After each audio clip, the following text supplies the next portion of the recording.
वाहन चालकों की हड़ताल के दूसरे ही दिन जनता की परेशानियां बढ़ती दिखाई दे रही है।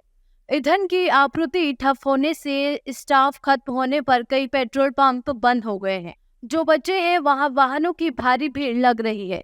ऐसे ही अन्य व्यवस्थाएं भी गड़बड़ाने लगी है। फसलें अब तक तो ठीक है, लेकिन फसलों की ताजगी बनाए रखने के लिए पोषण के रूप में दिया जाने वाला खाद भी फिलहाल किसानों की पहुंच से दूर हो रहा है। नीमच स्टेशन पर जिले के किसानों को वितरित करने के लिए आया 4,000 टन खाद अधर में झूल रहा है। जिस ट्रेन में खाद की यह खेप आई है वह स्टेशन पर जस की तस खड़ी है। लोड अनलोड कॉन्ट्रैक्टर को न हम्माल मिल रहे हैं, न खाद को ले जाने के लिए ट्रक।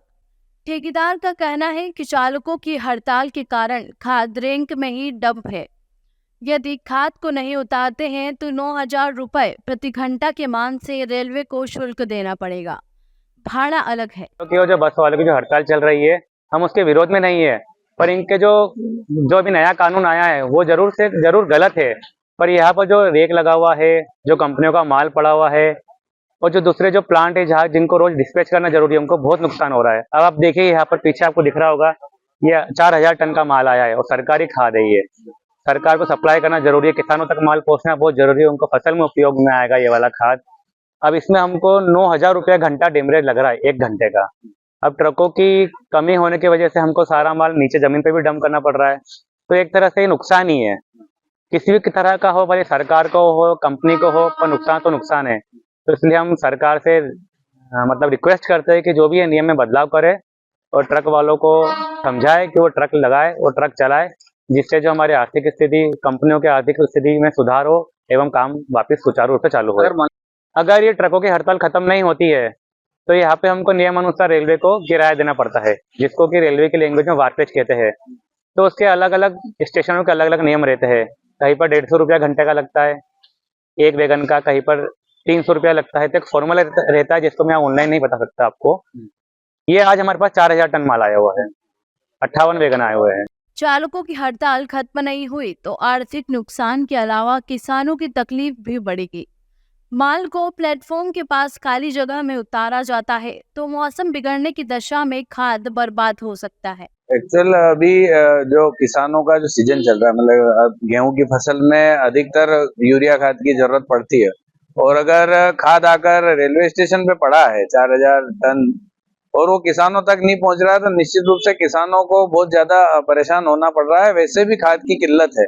ऐसी स्थिति में सरकार को तुरंत निर्णय लेना चाहिए और ये जो हड़ताल जो करी है ट्रक ड्राइवरों ने, उसको समाप्त कर ये जो खाद यहाँ से रेलवे से उठाकर सोसाइटी गोडाउनों तक पहुंचे तो किसानों को सुलभ रूप से खाद मिल जाएगा। तो किसान अभी जो जरूरत है, पीक टाइम चल रहा है, क्योंकि अफीम की खेती भी है, उसमें भी यूरिया चाहिए और गेहूं में भी चाहिए, सारी फसलों में भी यूरिया की खाद की जरूरत पड़ती है, तो तुरंत इसका निकाल होना चाहिए। आग्रह कर रहे हैं, लेकिन ट्रक चालक कोई भी ट्रक खड़ा नहीं होने दे रहे।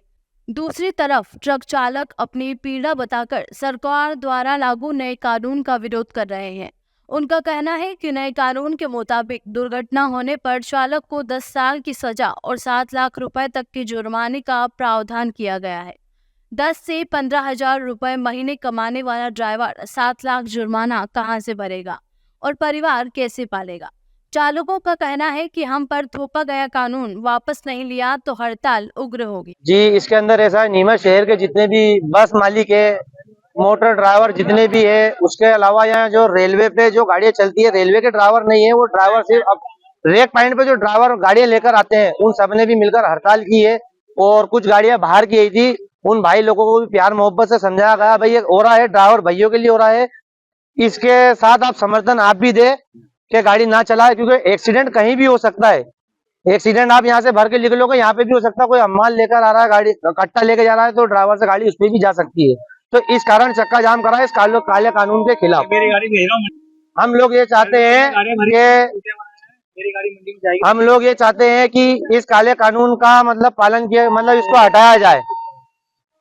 ये है, इस काले कानून को हटाया जाए। ड्राइवरों को 7 लाख का जुर्माना किया गया है, 10 साल की सजा दी गई है। तो इसके अंदर 10 साल की सजा ड्राइवर नहीं भुगतेगा और 7 लाख रुपए अगर ड्राइवर करने होते तो वो नौकरी नहीं करता किसी की। कारण ये अभी तक तो जब तक के ये काला कानून नहीं हटेगा, जब तक के हड़ताल की कोशिश पूरी रहेगी और पूरी ही करेंगे। उनके खिलाफ जो सरकार ने वहां पर काला कानून पास करा है कि ड्राइवर को 7 लाख रुपए जुर्माना और 10 साल की सजा। ड्राइवर पहले ही इतना गरीब व्यक्ति है, जैसे तैसे उसका पालन पोषण कर रहा है, उसके अंदर अगर वो 7 लाख रुपए कहाँ से लाएगा? और ड्राइवर कोई एक्सीडेंट जान करके तो करता नहीं, हादसा है वो हो जाता है। अब इसके अंदर सरकार ने एक कानून और ये भी लागू करा कि उसको मरीज को अस्पताल लेके जाए जिनके साथ हादसा हो जाए। अब उनको हादसा होने के लिए अगर स्पॉट पे रुकता है तो पब्लिक ही मार डालती है, पब्लिक ही उनको साथ करती है, इसलिए ड्राइवर वहां पे नहीं रुकता और अपनी जान बचाने के लिए भागता है। और हादसा कोई जान करके तो होता नहीं, हादसा तो हादसा है, हो जाता है एक साथ। बिल्कुल हड़ताल कर दी है। रेलवे का माल जो उठाते हैं, ये भी जो माल आया है ट्रांसपोर्टरों के ही नुकसान हो रहा है। रेलवे तो रेलवे का जगह उसका नुकसान लेगी, अगर रेल का माल खाली नहीं होगा ना तो रेलवे तो डैमेज लेगी। ये जो माल उतर रहा है ट्रांसपोर्टर का ही नुकसान हो रहा है इसके अंदर। बाकी ड्राइवर भाई जो भी ये कर रहे हैं वो इसीलिए कर रहे हैं कि इस कानून को वापिस लिया जाए। नहीं, ट्रक वो आए थे 2-4 ट्रक वाले और वो बाहर के थे, वो अपने गांव जा रहे थे इसलिए माल लेके जा रहे थे। बाकी उनको समझाया यहाँ पे दूसरे ट्रक भाइयों ने कि हम आप ही के लिए कर रहे हैं, कानून आप ही के लिए हुआ है और इसका आपको हमारे साथ सहयोग करना है, इसलिए खुद ही उनकी मर्जी से ही चले गए यहाँ। ऐसे और अपडेट के लिए देखते रहिए MP44 न्यूज।